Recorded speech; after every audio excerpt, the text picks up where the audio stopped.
This is a great one, and this comes up so much. So I'm happy to address this, and hopefully we can kind of hash out some useful guidelines here. And again, it doesn't have to just be me. If you guys have heard things, if you guys want to bring up things, please interrupt or add in. From what I understand, resistance training and training specifically impact, like you guys just mentioned, are the best ways to build bone mineral density.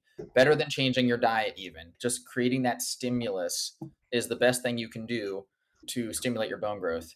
Just it's like when you have a cast or something. If there's a bone fragment that now has no load because you have a break, that your body will break that down and dissolve it because the bone now has no load. That's how our bones work. They have to have load. That happened. I actually broke my hand 5, 6 years ago, and it didn't heal well because the pieces that were broken off, they just got absorbed by my body. There was no load on them. The body just broke them down, and they're gone now, which sucks. We don't want that to happen to your skeleton. They need to have load. They need to have pressure, and they need to have that jarring kind of impact. But your joints, your knees. So what do we do? I too, I've had a client with osteoporosis, and she injured her ankle because I'm very big. I love jump rope. I've had people do jump rope. Anyone who can that doesn't have a limitation, I have them do jump rope because it's a extensive plyometric. It builds coordination. It builds stamina. It's really good for rhythm and just a lot of great things going for it. But yeah, the amount of impact on that particular day overloaded her ankle, and she ended up with a bad sprain.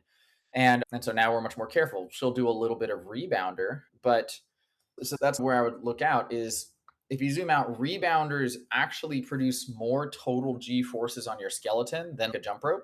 Bless you.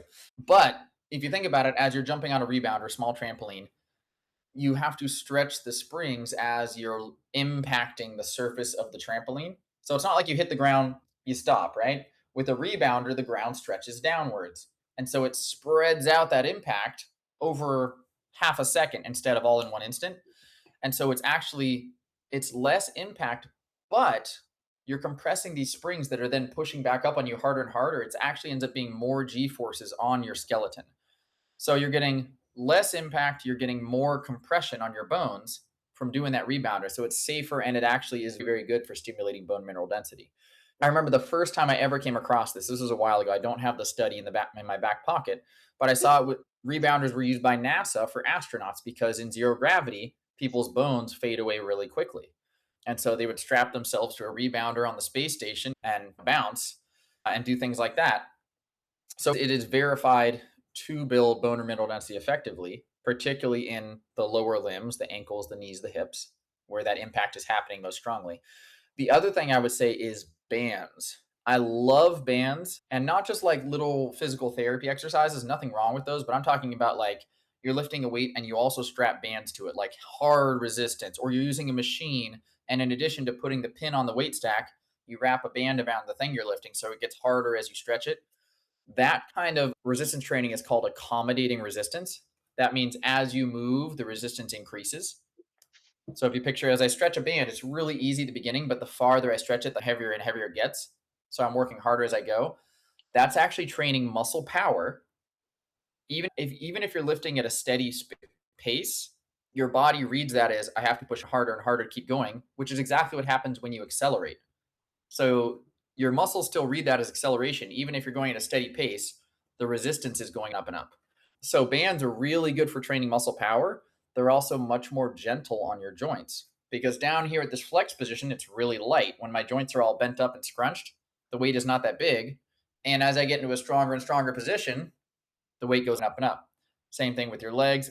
That might not make too much sense, but suffice to say, I'm if I actually have having an easier time visioning with legs because like bands, I don't, you guys can't see it. Yeah, like bands around here, when you do Mhm. like this, I can picture that. I can't quite picture on my hand with the weights how that would work. Sorry to interrupt. Yeah, but No, just not at all.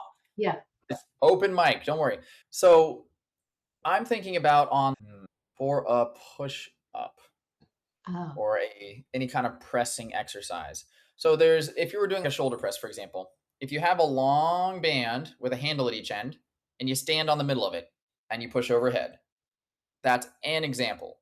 If you have a cable row, like a cable row machine at the gym where you grab it and you pull it towards you and there's a cable, you can also hook a band to it. Like you can loop the band around where the cable comes out. oh, instead of the cable.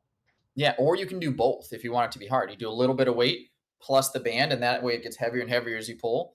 For curls, just like we did the overhead press, you can stand on the band and you can do curls this way. Oh, yeah. There's a lot of different ways you can use bands.